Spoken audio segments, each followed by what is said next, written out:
This is Ancima Smith. She Hello, hello. is, yeah. So this past weekend was Memorial Weekend. What did you do this weekend? Oh my gosh. So we just celebrated my husband's 90th birthday. So we had Your a nice husband's 90th birthday? my husband's father's 90th birthday. Okay. I thought we were gonna be Pretty like, fun. you really Hey, hey, hey. like really you really went for the old man thing, what they talk about, Old what dude. did you Yeah. did you marry for money on that 90-year-old man or what? It's like, what exactly is happening over here? Exactly. Okay. So your husband's father, Yep. 90 My years father in old. law's 90th. Yep. So Yep. we went to Andiamo's, had about, gosh, I would say like about 20 people. Their friends and family, and just had a nice dinner and celebrated 90 years of Sweet. awesomeness. Yeah. Did he have any words of wisdom like, hey, how I made it this far? You know what? You just got to take it one day at a time. One day at a time. Hmm? You can't move the timeline faster, but then when you look back on it, the timeline sure does seem to move very fast. I'll tell you that on something That's like this. right. He Yeah. did say he feels like maybe he's like 50. He's like, I don't know how this happened. He's like, I woke up one day and I'm like, shoot, I'm 90? Yeah, I know. Yeah. I feel the same way. I'm It's 55 crazy. and I still feel like 18 in my head, on so many different categories. Like I can still go out and just pick up and go run. I can still eat a large pizza without having consequences, right? No?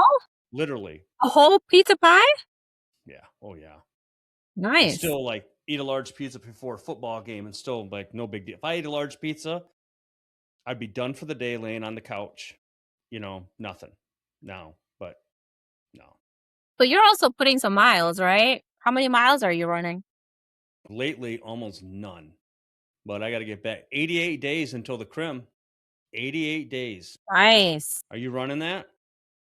I am definitely not running that, but I You will said want it's to. there's it's the festival of races, by the way. That means there's more than one race there. So are you Okay. interested in a 5K or 10K? I wouldn't be opposed to a 5K. I feel like I can survive that, but definitely not a 10.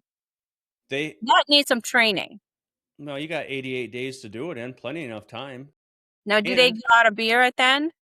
they You do want to? have beer there. You do? That's the Okay. beauty about it. Yeah. Self-medicate afterwards. Yeah, Or a take away glass the of aches and the wine, pains. perhaps. Take away the aches and pains. Absolutely. So, so yeah. So, are So you doing the 5K or the 10K? I'm doing the 10 miler, the Okay. crim. All Yeah, right. I'll do the 10 mile. I did it last year. I'll Okay. do it again this year. Why What not? was your time last year? I don't remember. It's so slow. I'm just like when I was younger, I'll tell you, when I was younger, when I did the TET thing, I would try to do it in a 7-minute mile pace, you know. Oh, yeah. Yep. So and it was always trying to go faster and faster and faster. Now, quite frankly, at my age, it's not like I'm old, but I think I slow down to appreciate the run and appreciate Indeed. the fact that Okay. I'm out here just being able to run 10 miles, not because I'm all decrepit. It's just like, they'll people like give you jello shots on the way. I'm not a jello shot person, No, but I'll or you take a just cross jello shot something there. over. Yeah. Yeah. Or they'll offer you a beer on the run. It's not like I'm drunk when I get. I mean, you have one or two and it's whatever, but it's just, you Sure. just kind of sit down and you go, I'm I can do this. Look at this. How many people could do this when I was 20, let alone at my age? And I just sit there with a smile on my face going, I'm enjoying myself, There believe it or you go. not. Yeah. I love it. So What's the terrain like? actually the crim is actually a international event. Like people, the Kenyans will come out, they'll win it every year because it's actually kind of a tough run and it's so humid out there. They usually win it. And if you've ever had the chance of watching them run, you can't even hear them just run by like nothing.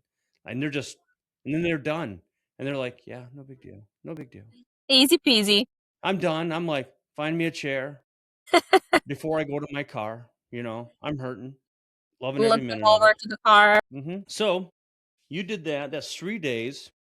that you had? So the party lasted all 3 days, or was it just a one? Nope. So that was the one day. And then, gosh, the weather just sucked on Saturday and Sunday. So we were just indoors packing for my upcoming trip. Ooh, So did that for a little while. And then yesterday we just did some yard work, good old yard work. Worked on the garden for a little bit, what's your planted my jalapenos, mhm. my tomatoes. We So got you a like pretty gar decent so you size. like gardening? Yeah, I don't mind it. It's unfortunately such a short season for us, and you just never know with all the rain we get. Because like every year we grow tomatoes, and I feel like I've been so unsuccessful growing tomatoes. You know, I Have don't you? live that far from you, and I have a bumper crop. Yeah. Okay.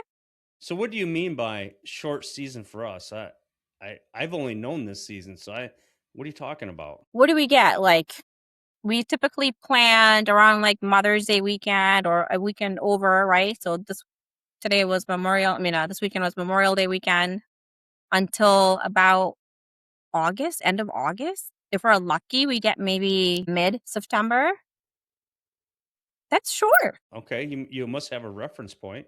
I mean, growing up in That's India or a warmer state, let's say, you have what, 6 months at least if you're in Texas, you're in okay, Florida, I mean, geez, maybe like 8, 9 months of growing. okay. Depends on what you're growing, I guess. But yeah, so I do feel like it's a short season for I us see. Michiganders. This is all I've ever known. I mean, we plan on Memorial Day, and sometime around Labor Day or after that, we're harvesting. Usually about mid-September, finish everything up, you know? And that's what you had to survive through the winter, That's right? right. That's right. Yeah. You know? Not that I was too worried about it. Obviously, I didn't go through too many rough winters because I didn't really get any smaller over the years, you know? So it wasn't too tough. So what was your garden like in India? Oh, well, not my garden. My family is from India Mhm. and everything was very homestead, right? So we had, you name it, any kind of vegetable, it'll just thrives in India with the climate. So they had it all. I mean, whether it's potatoes or any root vegetable, carrots. I mean, you had like abundance of beans, okra, and I don't know if you've ever heard of like bitter fruit. Like it's Mhm. pretty popular in my culture. So lots of bitter fruit. And then of course you got the cows and the goats and the livestock, right? Yeah, but that's just year round. So I was, raised up around that environment. So when I came to America, especially to Michigan and seeing, hey, like you get 2 or 3 wonderful months of, farming. Me? Man, Yeah. yeah, it's a little different. Yeah. So, I mean, what do you I mean, what were you what was the garden for? I mean, I know you're gonna say eating, but were you ever a cash crop farmer? Because you mentioned farming. I mean, here we did farm some flowers, so cut Mm, flowers. So when I first moved to Oxford, I had little ones, right? So I wanted to do something with my time, the extra time that I would have on my hands, right? right.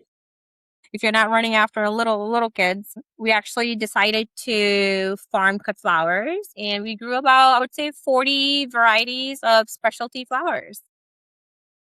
How'd you get involved in that? I mean, I wouldn't think to ever, even though, of course, I've seen cut flowers, I see them in the various stores all the time. I mean, where did this come from? I mean, there had to have been an idea for someplace. Yeah, it was just more so like the beauty of flowers. I feel like any, I don't know, women or girl that you talk to, they always adore flowers, men too, right? I mean, my boys absolutely love flowers. I mean, who doesn't love flowers? So it was just more so like we had some property and we just figured, hey, what can we do with it? Rather than just look at grass or a field, right? Right. And we just figured, hey, why not grow some beautiful cut flowers? Especially knowing that our flowers that we get, at our tables, I mean, they're traveling around the world. I mean, a lot of times it's coming from what, like Ecuador and different countries, and it's traveling for at least a month before it comes to you, right? And Really? Oh, I guess you're yeah, right. Yeah. Mhm. Yeah, about a year, and then you're lucky if it'll last you, 4 or 5 days, depending on the flowers. And how many times have you been to a grocery store, let's say, and you're, swifting through all the bouquets to look at the freshest cut flower that you can possibly get your hands on? Yeah, I don't think I've ever done that, but I hear No? what you're saying. I've seen other people do it. You just go and you just grab and go kind of guy? I do. It's like, you know what? They all look the same to me, and just Yeah. go. But Yeah, other not people, me. I guess that's like the hardest part when I go to a grocery store. I mean, I gotta go through so many to pick the right one. So right. growing flowers, it's fresh cut flowers grown on the farm. I mean, we're cutting it every morning. And these flowers would last like over 2 weeks. Sometimes you get a full 3 weeks out of them because they're so fresh. And Hmm. it was all organically grown, so I'm not spraying it with any chemicals either. So that was great, especially for my kids to be able to run around the field and, smell them and touch them. Do you ever tell them to keep your hands off it because you ruin our profit margins? They didn't care. They'll just go and just snap them off. They're like, "Oh, You're like, look, pretty flower." come on, go pick those ones over there, not here. Yeah. No, we really enjoyed it. I enjoyed growing those flowers. We had tons of dahlias and peonies and lisianthias, zinnias. So just a wide variety of flowers. And we would provide them to design studios, and then we would also wholesale them. Okay. So, I mean, ultimately, this got you into small business. I mean, does this? Well, I'm not going to say it's stereotyping, but it is in a way. Indians from India, they're known for their, I think anyway, for being astute business people, be the medical or even the engineers. And if they're not that, they're not really. They're known to understand business and numbers and all the. I mean, everyone that I've ever met were like that. I mean, that is what it is. It's obviously the culture teaches that. And also, the meditation and, there I can go on and on, but and the food, which I love, there's just some things out of it. So is that what kind of so was that any of you or do you coming, I'm stumbling over my words because I'm kind of put a big broad net out here for you to answer of why you got into cut flowers. Was this for the business acumen and you saw a niche or you just love flowers that much? I guess is what I'm really asking. Well, I guess, I mean, a little bit of both. I mean, I can tell you, like, farming flowers isn't the most profitable thing, especially the first handful of years. Like, you're just growing and growing, right? And you're just putting it back into the field, right? So for me, it was more so like it gave me a purpose rather than just like being a stay at home mom. There's nothing wrong with just being a stay at home mom. However, I feel like the way I was wired, I just needed to do something. And it gave me purpose. It gave me a chance to just get out there and do something that I loved to do. Because I wouldn't think growing flowers, I'd be like, okay, where am I going to sell them? I would be thinking, I guess I would just, for me, if I did hand cut flowers, I'd just be putting them by the road and hopefully somebody pays for them with at like a little booth by your A driveway. little stand. But that's Yeah. not what you did. No, yeah.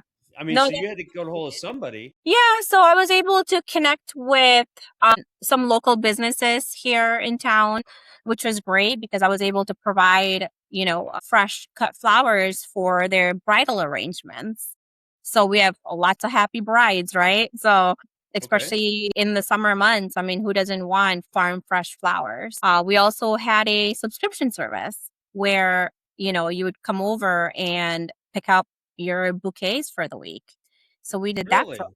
while. Yeah. And I think the main, not a complaint, but the main feedback from that was, oh my gosh, my flowers are still looking so fresh a week, 2 weeks later.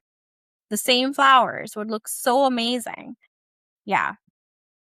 And then from there, yeah, we had, one of the bigger companies in Michigan, Mash, they would send out their truck from Romulus and they would pick up all the cut flowers to provide to their like florists that would come and purchase flowers from them.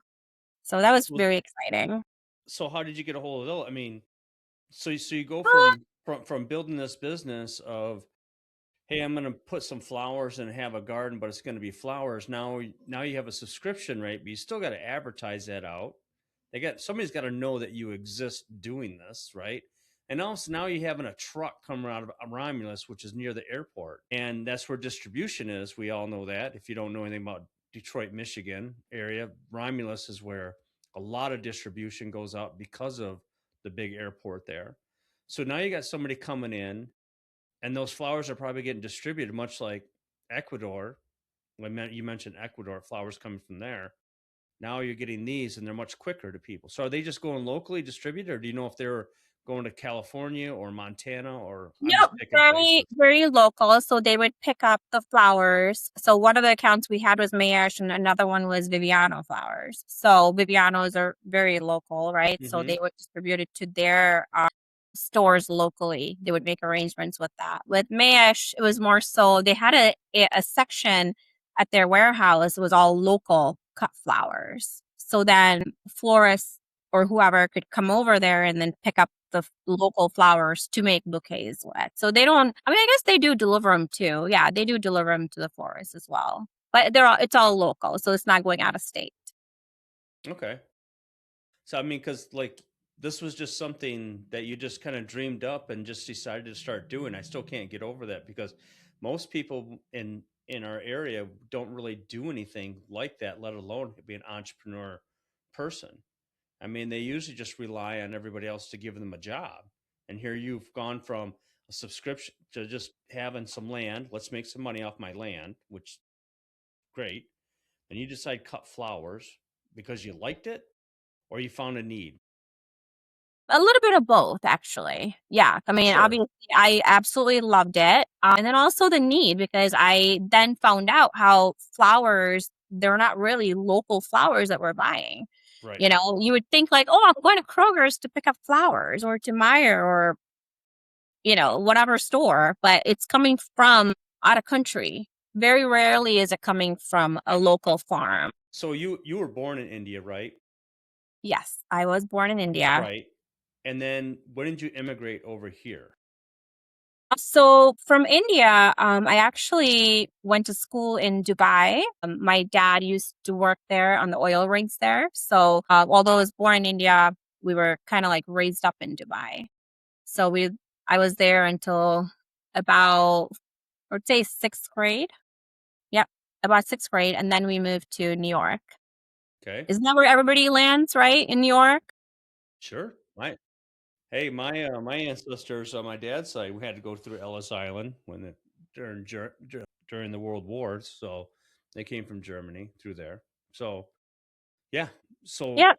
I So I have family in New York. So we, okay, stayed with them when we first, got here. And then from there, my dad actually traveled back and forth to Dubai for a couple of years just because he just wasn't ready to let go of his job at the time. And then my dad had to make decision to say, okay, well, this is what it is. I can't keep doing this forever, because hmm he worked 28 days on the oil rigs and then 28 days off. So there, a big, time gap where we wouldn't see our father.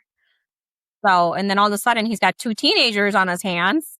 So he, I think just decided running wild, need running wild. running Had to wild. come back and crack it down, I imagine. No, just kidding. I don't know. No, no, no, we're actually pretty good. We were pretty good. So my nephew does the oil rig up in Alaska. He does 3 weeks on, 3 weeks off. Okay, Same so you're similar pretty so it's very similar to what you're saying. So I understand that. In fact, you can almost like doesn't have to really have an apartment in Alaska because they will fly him back on their dime reliable. anywhere in the world, right? Yep, And that's right. so it's three weeks on, 3 weeks Yeah, off. Like, yep, okay. You yep. ever So he would be helicoptered in to the rig and then back, and then from there he would just fly to wherever he needed to go. Yep, and then all over again so every what did other. he do? What was his Um, title? he was a welder. He's a welder. Yep, he's a I welder. thought you were I was setting you up because I thought you were gonna say engineer. And I was like, see, told you. And then nope, I was wrong. No, no, he's a very hands-on technical type of guy. And yeah, he was a welder his whole life. And then once we, lived in New York for some time, he had a hard time finding a job there as a welder, believe it or not. So Mm. he decided to move to Michigan, and that's how we ended up in Michigan. Okay, so I'm bringing this up because I'm an avid reader, Ancima. I like to read a lot, and there's this book called Immigrant Edge, and it was written by an Irishman, and he happens to be in real estate, but it was very well written.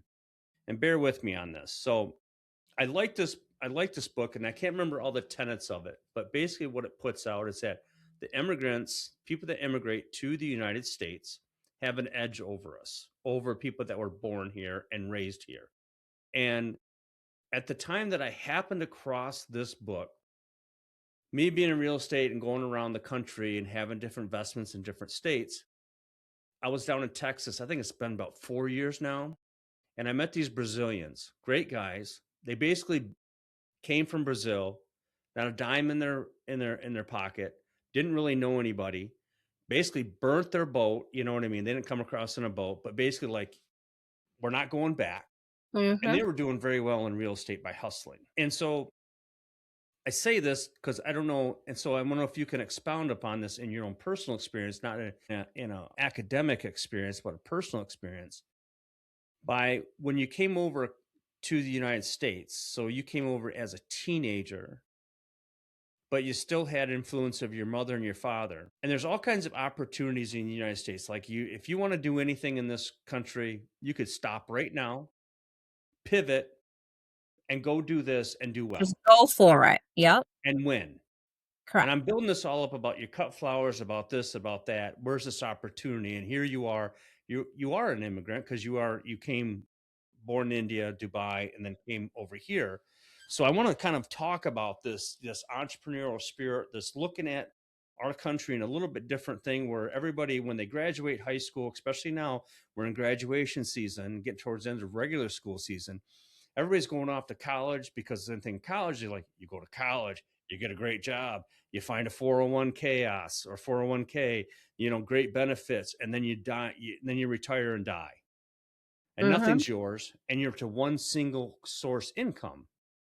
But you, on the other hand, how much does this influence? Like, was there any conversation with your dad or your mother in regards to you personally? Like, well, you can do anything in this country. All you got to do is put your mouth guard in, strap your hands on, you can punch your way to get anything you want as long as you're willing to fight for it. Right? You know, Yep. hopefully gets to what Yep. I'm getting at. So Yep. talk about that.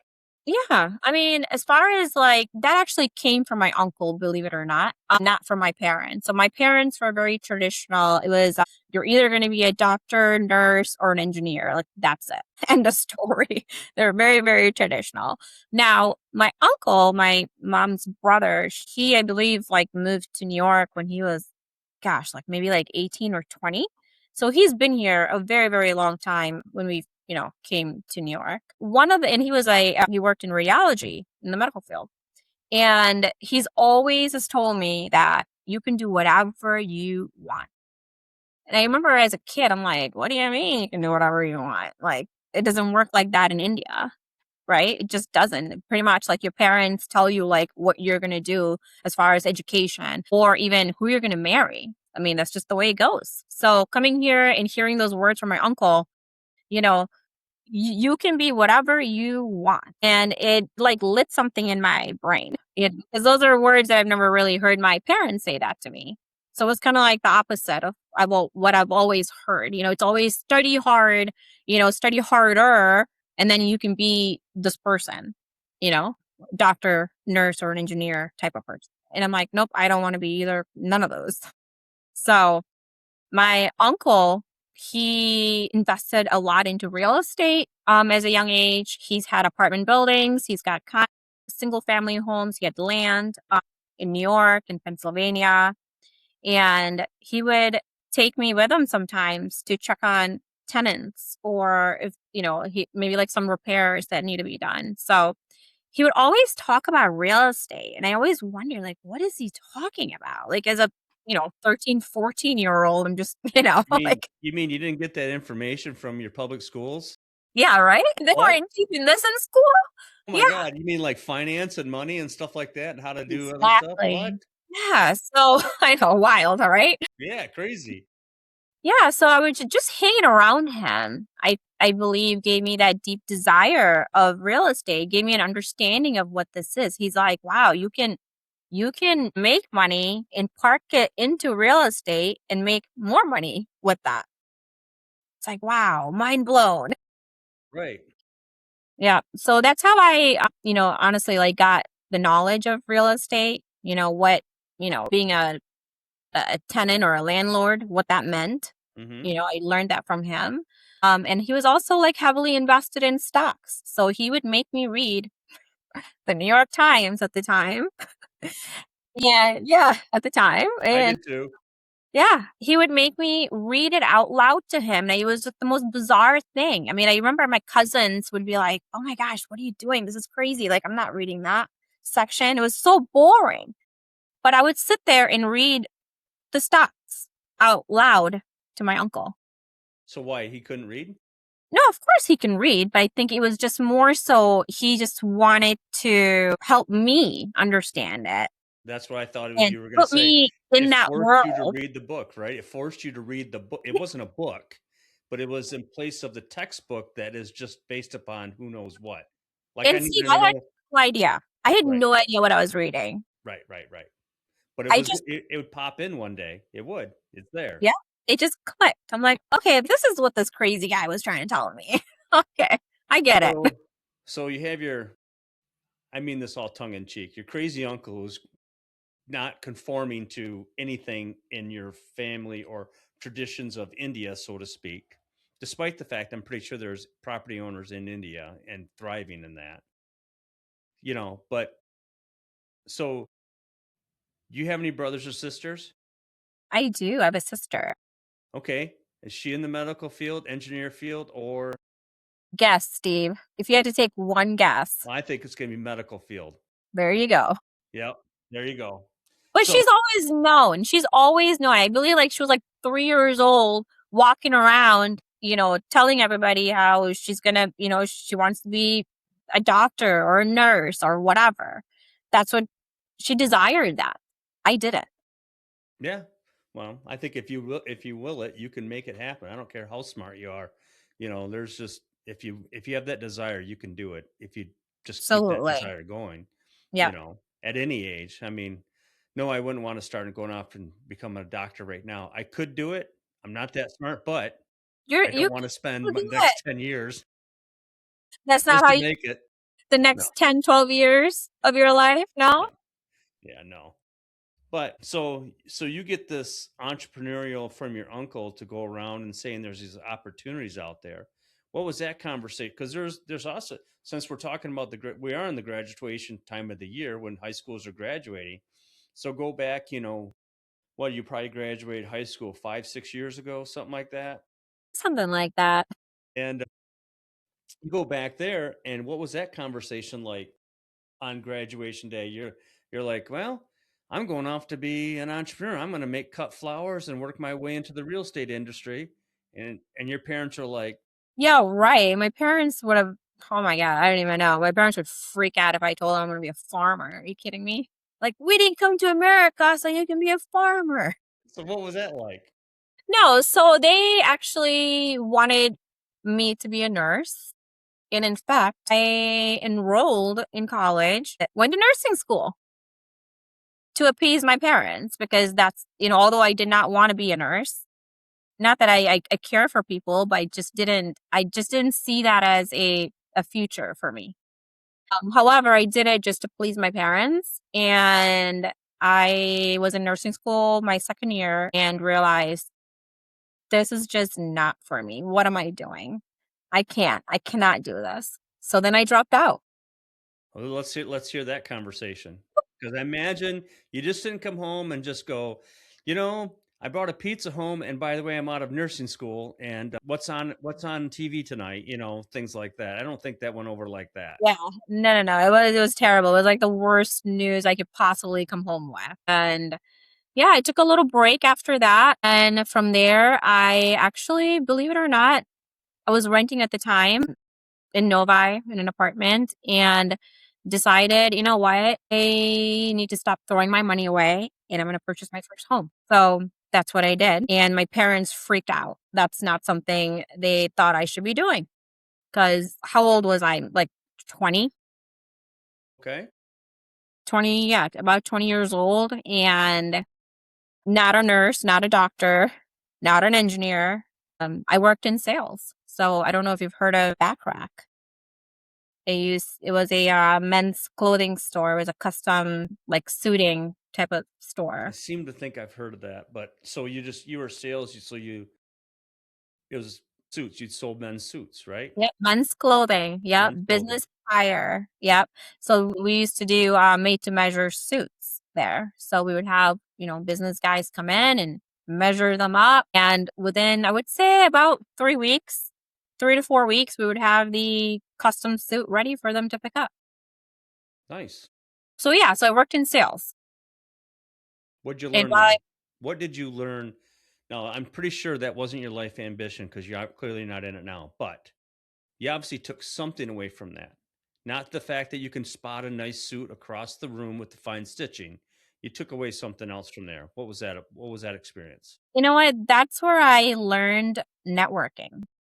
That's where I learned about, who you surround yourself with, right? Who do you know? Like, what room are you going to show up in? Because I was around so many like men from different walks of life, in a sense, right? Like, we have Hmm. business guys, they're like high level presidents of companies, CEOs of companies, that would come in and drop, $20,000, on like suits. And we have, men that would come in that are, they're intern, at a job. We would have students come in. We would have mid-level workers come in, and just hearing their stories, really did motivate me. And just, even like I remember I would get guys that are, going on their first date, coming in to get their nice outfit. Really? Wow. People dressed up. I don't think I did that on my first date with my wife. I'm quite sure I didn't No, do anything. No. you didn't I dress wa up. I was broke as a joke. I'm telling you, when I met my wife, I was broke as a joke. I didn't have nothing. I didn't have 2 pennies to rub together to make another penny. I had nothing. Yeah. My gosh. That's crazy. Yeah, I mean, we would get guys coming in for their first dates. We would get guys coming in to go to like some, MBA like gala. So it's, Wow. just being around different groups of, people, learn about networking, like I said. And so working there, I was able to purchase my first home. Yeah. And to be honest with you, Steve, I vaguely remember any of it. Really? I remember looking at the house and saying, "Okay, I like this house." I just don't remember, like, oh my gosh, like, putting money down, like, I don't remember signing the mortgage. I don't remember any of that stuff. I will Like, tell what you, did I sign? I've been in that same house that I've been in. That was my first. The house that I'm in now has been my only house that I purchased for my family, and that was supposed to only be for 5 years because that was a starter house for us. And then 2008 happened 5 years later, and everything went to hell. And during those first 5 years, my roof went out bad, my well went out 3 months later. So now I got two big things. And once when I then I had kids, and it was just like money, and the economy was bad to do anything. I ended up staying. I said, well, and then I had then about probably after that, our sewer went out. And so I ended up doing the three major things for a house. And I just was like, well, I'm not going to move. And now that my we just graduated our last one, now it's like, okay, now I can move, Yeah, yeah, because I'm not anchored, and you might as well anyway. But I don't remember signing. I barely remember signing. I barely remember the terms that I was going through with anything. I right. do remember, since I'm a vet, that I said, should I use my VA loan? They said, do not use your VA loan because nobody will accept your offer Mhm. because they said it's weak. And I'm like, Wow. Yeah. so we had to come up with 20%, and that was everything. No way. Walked into the house with not a dime in my pocket. So you had to put down 20% as a I think VA? No, not with the VA. We went with conventional loan. Oh, conventional. So Okay. we didn't even Then, apply for a VA because our realtor told us nobody's going to accept your VA loan because it's government backed and they're going to say you're a weak buyer. Of course, nowadays, and I know that is completely untrue, and I will push that all day long.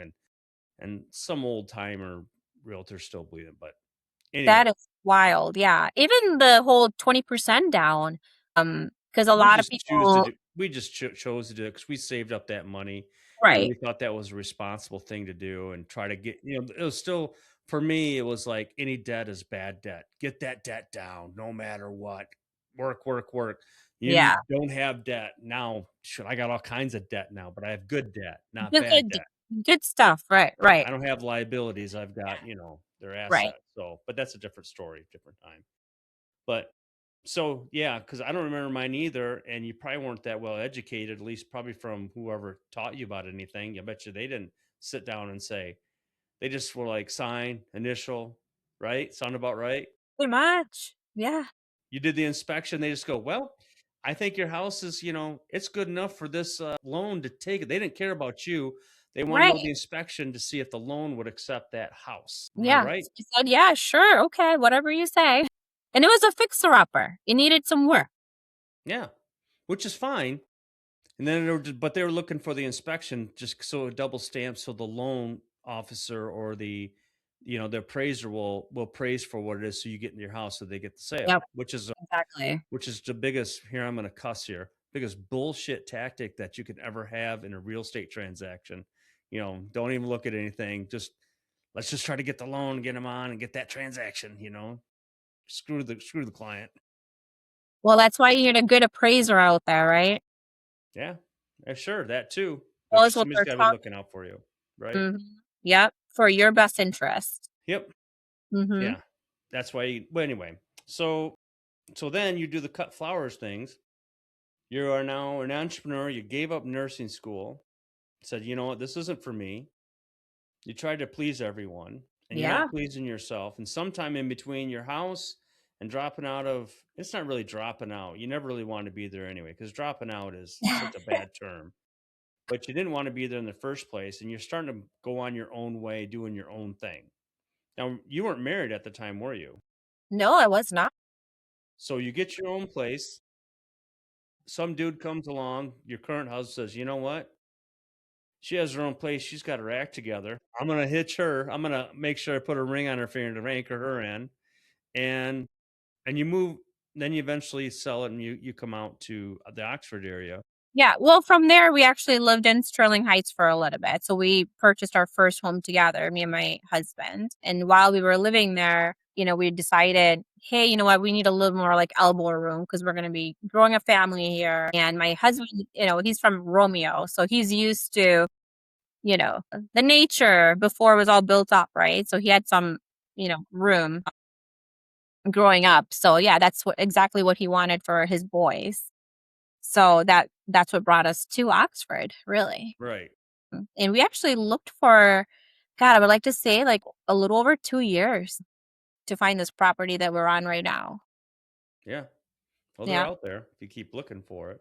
Yeah. So, and then obviously, then while you're doing the cut flower thing, being a supplying florist in the area, you obviously gave that up because of, I imagine that's physical labor. And Yeah, physical no one labor is talks about. fine. Physical labor is fine until it isn't, because I've done that. Physical labor is fine until the day that you decide it is no longer fine, right? Yep, yep. Yeah, because like I said, no one talks about it. You just talk about the beautiful flowers that you get to, enjoy, right? But all the backbreaking work that comes along with it, it's just a lot. And then when COVID happened, we took a little break. And Oh, yeah. I must say it was refreshing. It was refreshing to just not be out in the field at 5 in the morning and just work, work, work, work, work all summer long. And we were kind of like stuck at home because we couldn't enjoy our summers because we had to tend to the flowers. And we were Mm, yeah, so it was nice. It was nice not being able to farm. And from there, we actually bought our first investment property. okay. So that was like the pivot from there. Okay, now what do we do? the farm is ending. Now what? So we ended up buying a bungalow style 2-bedroom, 1-bathroom home in Ferndale. Okay. You still have it? No, I wish I did. It was one of those things where you kind of wish you never sold it. Yeah. So we rented it for about, gosh, what is it, 7 or 8 years? We had some great tenants. And then we decided to add a master suite on the upstairs, turn it into a 3-bedroom, 2-bathroom, Okay. and we sold it. Yeah. So besides not selling it, wishing that you didn't sell it, what is the most glaring lesson you learned out of that investment? Right off the top of your head. Cash flow. Okay. Cash flow. Yeah. I guess now sitting back, I didn't realize like, wow, I had a really good thing going on there. Like, why did I sell that house? Like, I don't even know. I just wish I just kept it. And man, it cash flowed. I think it was like $650, a month. Mm-hmm. And yeah, it was one of those things where, it is what it is. It's a learning lesson. Yeah, that was Yeah. Like what not to do. yeah, I've heard that. I've done that myself. I had one that was cash flow $1,100 a month, and most of my properties I keep at like 500 or better. Yeah. I've had some 800s, I've had some thousands and stuff like that. And then, well, I sold them. Wish I wouldn't have, but I Yeah. did. And I've got those lessons too. I ain't gonna make that mistake, and I'm gonna tell anybody else, like, Yeah. don't do that. Just Yeah. wait. Lesson learned. Lesson Yeah, learned. don't be doing that. I mean, unless the property gets to be the repairs come greater than the profit, that's a different story. But just to sell it because you look at the bigger paycheck, but you lost the race. Yeah. Which would rather do? Since we started this conversation about running, you know, which is the better run, the 10 mile or marathon or the 100-yard sprint? You know, it's always the marathon. Keep it in the race Right. the whole Slow time. and steady. Yep. Yes. That's right. Yeah, that's like one of those things where we still, talk about time to time. We're like, man, like it stings. It stings. Yeah, I may get a little depressed here thinking about mine, or how about the ones that I let get away and I should have Yeah. paid for it, but, you know, Hmm. yeah, those are all little lessons and everything, right? That's So right. what are your plans to get back into investing? I would, the ultimate goal for me at least is to have at least 10 to 15 rentals that cash flows that, we can, keep and not sell. Right. That's about it, really. I would love to get into new construction. However, I don't know if I'm ready for that just yet. But yeah, I would like to have about 10 to 15 rentals under my belt. Okay. So what is it that you do now? You're not a farmer, you're not a nurse, you're not going to be an engineer on an oil rig, and you're definitely not a welder. So what do you do now? Nope, definitely not a welder. Well, I'm in the mortgage industry now, so I'm a mortgage loan officer. So Okay. I dabble in, real estate and numbers, crunching numbers. So how can you take what you have learned through your investment and from what your uncle probably taught you or influenced upon you, your entrepreneurship into cut flowers, the physical labor, and just understanding all that, your networking as at the men's suit warehouse thing. That's not it. That's not but the back racks, whatever it was Yeah, called. yeah, yeah. Hmm. Not remembering your experience obviously wasn't memorable enough, even though it should be, of buying your first home, all that wrapped into one. How are you pushing this along to your customer experience or those that work with you for networking? Like me as a realtor, I got to work with you. Better be memorable, right? Right? Not every single one that we do and trying to change somebody's life doing something by getting That's their right. first home or investing. So Yeah. we're all that wrapped in there. I'm putting you on the spot, but too bad. Be thankful we're not live. Yeah, right. What I really enjoy right now, or what I'm really focused on, is helping others and how I can serve them and, helping them build wealth through real estate. That's what I'm focused on. So whether you're a first time home buyer or a move up client or an investor, bring those deals over. Let's look over your numbers and see what is the best, scenario for your goals, really, and how I can help them, achieve that goal. That's where I'm at right now. So do you have a template of a buy box for either someone this is their first home, second home, or investor? Do you have a template that you can hand them that say, look, or do you have an exercise that you can go through like, "Well, here's your buy box. This is what we're looking for, and we don't want to veer out of this because it sometimes the lines get a little muddied and we start to like I'm gonna go back to when you and your husband were looking for the house in Oxford. You said it took us 2 years. Well, clearly you guys had a buy box. Like you were not gonna do this, you were not gonna do that, and they had to stick with this because one, this is your for you, this was your would have been your third home purchase, not your first. So you knew, okay, I know what I didn't like, what I liked and didn't like because of your own personal experience. Yeah. Right? See where I'm Yep. going with this? So now you take somebody who's never done it, you say, you sit them down and you go, before we even look, what are you even looking for? How are you interviewing them? Yeah. You know what? The first thing I ask them is, what is your sweet spot when it comes to your monthly payments? What is your comfortable spot that you want to be at? So we look at that first. And then we say, what area are you looking at? Because now we need to crunch some numbers for taxes, right? When it comes to affordability, a lot of people can afford the principal and interest part of it. However, they have a hard time with the insurance and taxes. So it depends on where you're going and what those millage rates are going to be. So those are my first two questions. What area, what city, and what is your comfortable monthly That's next city? interesting. I Yeah. tried I tried pushing you into I tried well, I did. I purposely tried pushing you into to tell me how you were gonna get somebody their dream home. And the first thing you go out there is tell them, no, your dream home will turn into a nightmare if you're broke. If your house payment is makes you broke, this is gonna There's turn into a nightmare for you. too many people look at their dream home and they realize they cannot obtain it because you have to look at the number first. What are you comfortable with? If you're not comfortable with that number, sure, you can get your dream home, but does that make sense in the They long can't run? sustain it. What happens Yeah, if something breaks? Like, our house right exactly. off the bat was, well, close enough, a well and a roof, then a well. You Mhm. know how much that is? That's My gosh, $15,000 yes. right off the Yeah. rip. Where are you getting that Yep. money? Yeah. I don't know about you. Starting out, I didn't have $15,000 of cash laying around. Same. I barely had $15,000 of credit. Of course, somebody extended me credit for it. They Yep. knew I had enough left in my Yep. life to work it off, Yeah. right?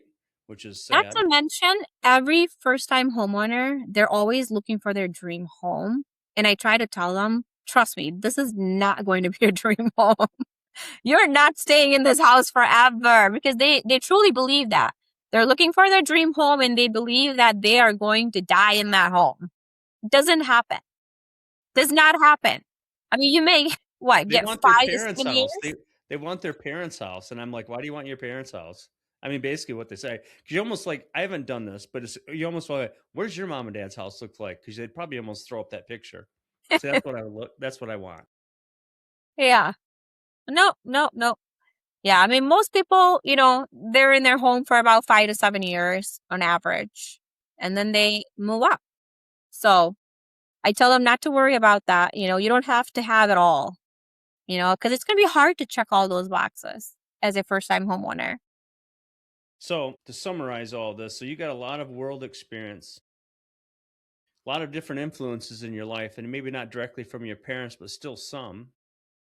And then you've taken every little step in your life and you've applied it to where you are, to where hopefully take somebody else to be, and still growing on your own. You're not just going to be one of those textbook people that are in real estate who act like they're involved in the industry, but they're only ancillary involved by completing transactions. In other words, they're just, "Oh, I've done hundreds of transactions." Yeah, on paper, where it wasn't your money or your time involved, right?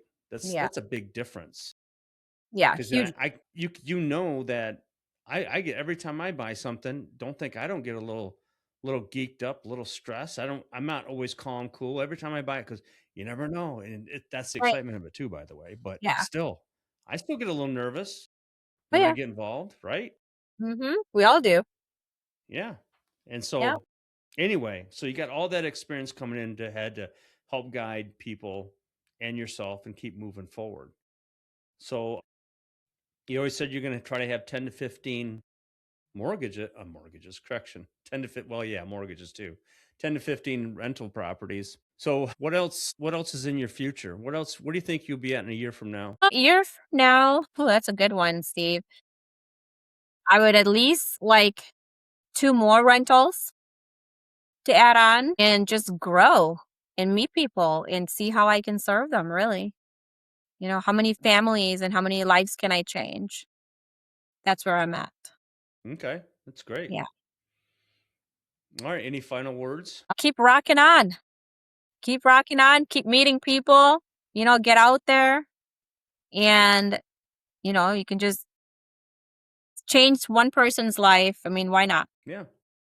Yeah. So anyway, Ancima's going to be on this channel a little more as I hopefully she'll want to do this. We'll be talking about going over investment properties and evaluating them whether they're fictitious or not. In other words, we pull out something off the MLS and like, well, what do you think of this place from what you could see right here on the same way you would find it, right?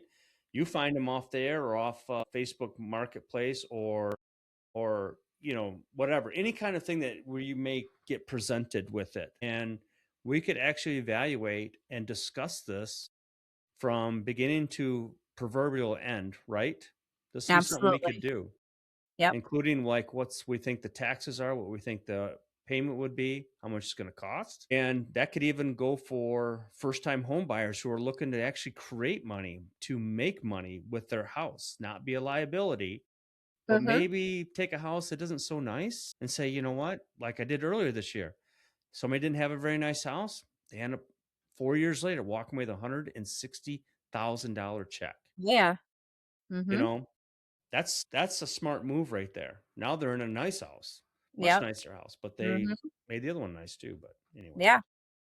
so that's that. I'm excited that you want to. We'll kind of do some evals. I don't know how much you want to do this, but who knows? Yeah, it's Have exciting. some. I'm excited for it, Steve. Thank you. I appreciate it. So anyway, stay on a little bit after I hit the old stop button, and that's it. All All right. right. Thank you. Have a good one.